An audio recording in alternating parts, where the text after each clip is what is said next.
1:15. This is the Sri Lanka Broadcasting Corporation.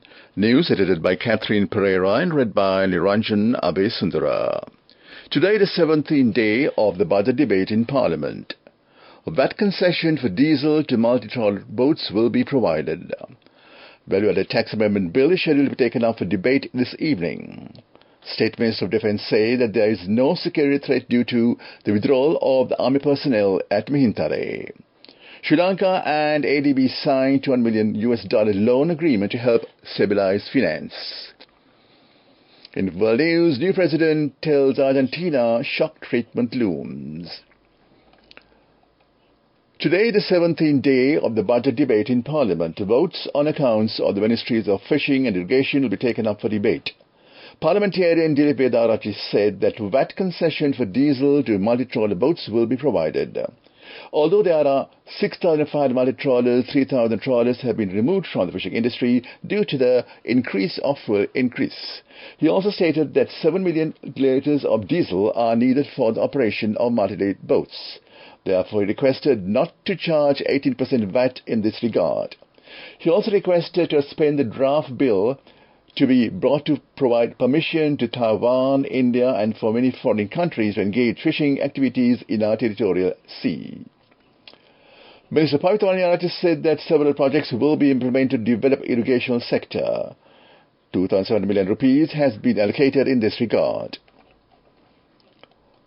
The value-added tax amendment bill scheduled to be taken up for debate this evening in the House as per a parliamentary vote held in this regard. The proposal to debate the bill today was passed in Parliament this morning after 90 MPs voted in favour and 41 against it, and it was passed by a majority of 51 votes, while one MP abstained during the vote. According to the VAT amendment bill will be taken up for debate this evening after the debate on the 2024 budget. The proposal for the second reading of the budget was presented by Minister Susi Premachanda. State Minister of Defence Pramita Madal Tenakot has assured that despite the withdrawal of the army personnel from Mihintale, there is no threat to the security of the sacred site. Responding to a claim raised by MP Roshan Rana Singh in Parliament this morning, the State Minister noted that all 252 army personnel stationed at Mihintale were not there for security purposes, and thus the withdrawal has no effect on the security of the sacred site. Security is being provided by the Sri Lanka Police, and there are over 30 police personnel present at the site. Speaking in Parliament this morning, former State Minister MP Roshan Rana Singh has raised the concern that due to the removal of the army personnel from Mihintale, all development activities that were underway have come to a standstill. The opposition leader stated that the threat has been caused to the security of the Mihintale premises due to the withdrawal of the security forces. Two policy-based loans, PBLs, have been arranged following discussions between the Asian Development Bank, ADB, and the Sri Lankan government, the Ministry of Finance revealed. Accordingly, the PBLs are slated to be used for the implementation of the Financial Sector Stability and Reform Programme in a way to create a stable financial system that provides access to finance for businesses in various sectors of the economy. The programme adopts the program modality with two support programs of $200 million each, and will support the implementation of multi-year policy reforms, including immediate reforms to enhance the crisis management regulatory framework and stabilize the financial sector under Sub-Program 1, and reforms to build a resilient and inclusive financial system under Sub-Program 2. This news broadcast comes to you from the Sri Lanka Broadcasting Corporation.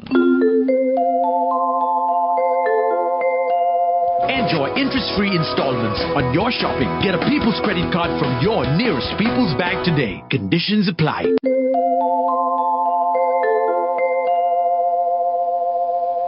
The Disaster Management Centre says that all distant bus operation between Colombo-Badula Road in Haliela Udinur area have been limited to a landslide which occurred at the road yesterday. The people can use Attampitia Maligahatha Road across Bandarawala as an alternative road.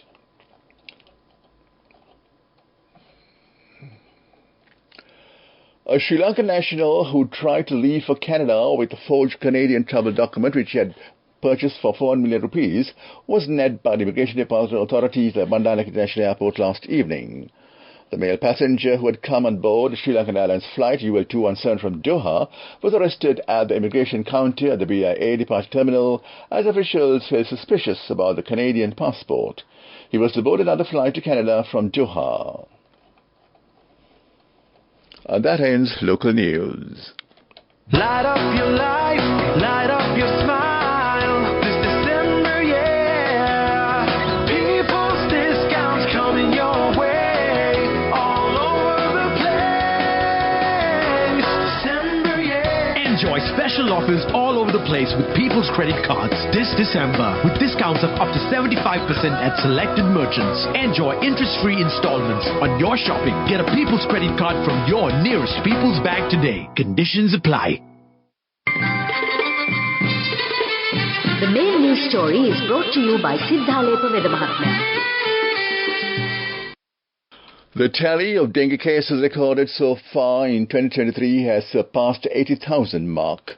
According to the epidemic unit, as of today, a total of 80,022 cases have been reported for 2023, with the highest number being from the Colombo district, which stood at 16,948.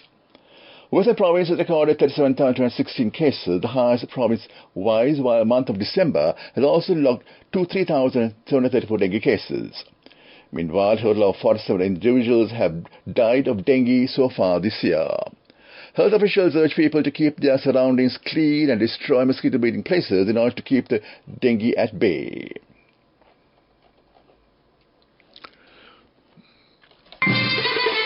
The main news story was brought to you by Sinhala Mahatma.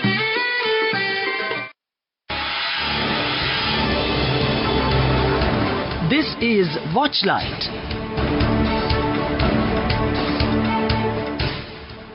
Police media spokesman office said that IGP Desmond Tendekon had decided to recommence the Police Public Relief Day, which was suspended earlier due to the COVID pandemic. Accordingly, this program will be implemented from the 15th of this month on every Friday at 9 a.m. except on government holidays.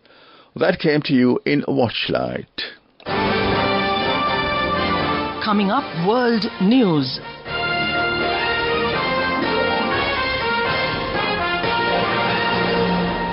New president tells Argentina shock treatment looms. Elite Afghan troops face return Taliban after UK betrayal. Supreme Court to deliver verdict on Kashmir's special status. Argentina's new far-right president has vowed to deliver economic shock treatment in his first speech after formally taking office. Javier Milei warned Argentines there is no money and recommitted to a program of harsh austerity measures. The populist outsider won a surprise election victory in November with radical pledges to overhaul the South American nation's ailing economy. Mr. Milei's inauguration was held in Buenos Aires yesterday. A day of pomp and pageantry, the ceremony was held, and the 50-year-old kept his extraordinary rise to power with a speech which left Argentines in no doubt to intend to embark on an economic path unlike any previous president. About 200 members of Afghan special forces, trained and funded by the UK, face imminent deportation to their Taliban-controlled homeland, the BBC has learnt. The figures gathered by a network of Afghan veterans reveal the scale of what one former UN general calls betrayal and a disgrace. The soldiers fled to Pakistan, which now says it will expel Afghan refugees. The UK says it has brought thousands of Afghans to safety. India's top court is due to give its verdict on pleas challenging the revocation of special status for the former state of Jammu and Kashmir. In August 2019, the BJP-led government revoked Article 370 of India's constitution, which had guaranteed significant autonomy to the region.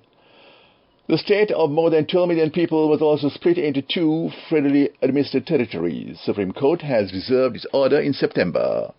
The region in question was once a princely state called Jammu and Kashmir, but it joined India in 1947, soon after the subcontinent was divided up at the end of British rule.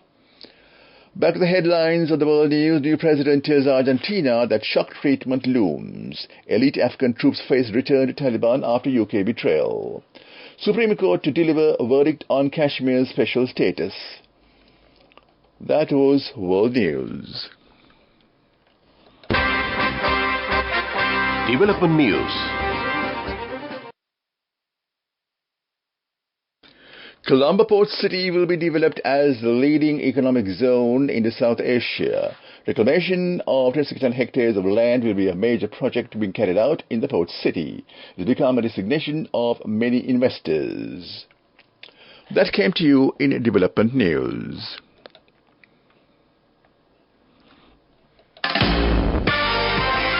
Moving on with sports news.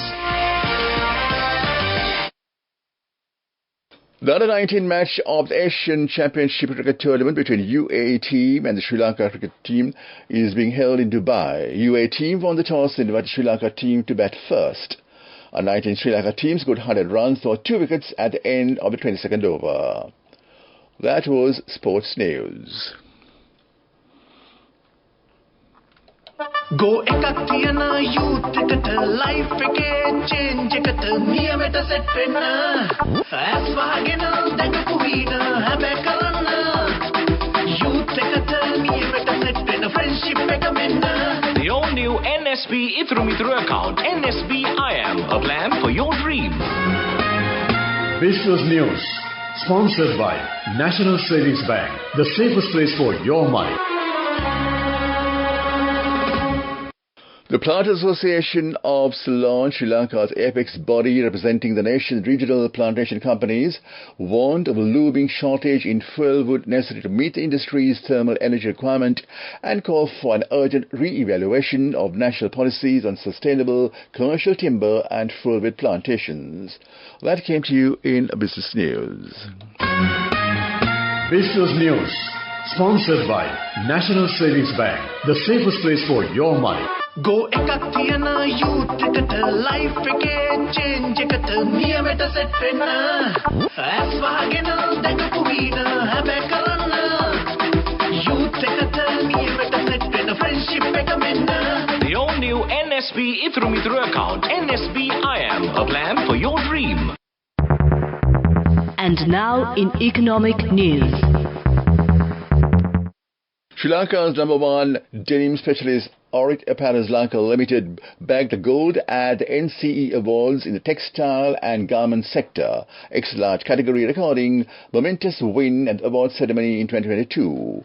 This being Aurit's pioneering effort on the NCE arena, emerging to the top was an outstanding feat. A testament of Aurit's sheer commitment to excellence and perseverance in the manufacture and export of premium quality denim garments. That came to you in economic news. Weather report.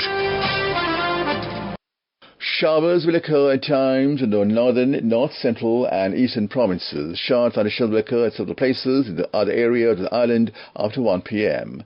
Fairly heavy showers of 100 millimeters are likely at some places in the central, Sabaragamu and western provinces and in the Galle and Mathura districts. Misty condition can be expected at some places in the western, Sabaragamu, central and southern province and Nuwa province in the morning. Back to the headlines of the news. Today is the 17th day of the budget debate in Parliament. VAT concession for diesel to multi-trawler boats will be provided. Whether the tax amendment bill is scheduled to be taken up for debate this evening. State Minister of Defence said that there is no security threat due to the withdrawal of army personnel at Mihintale. Sri Lanka and ADB signed $1 million loan agreement to help civilize finance. And in world news, new president tears Argentina, shock treatment looms. With that, we end the afternoon news at Radio Sri Lanka, and after 2 p.m, let's enjoy music with lunch.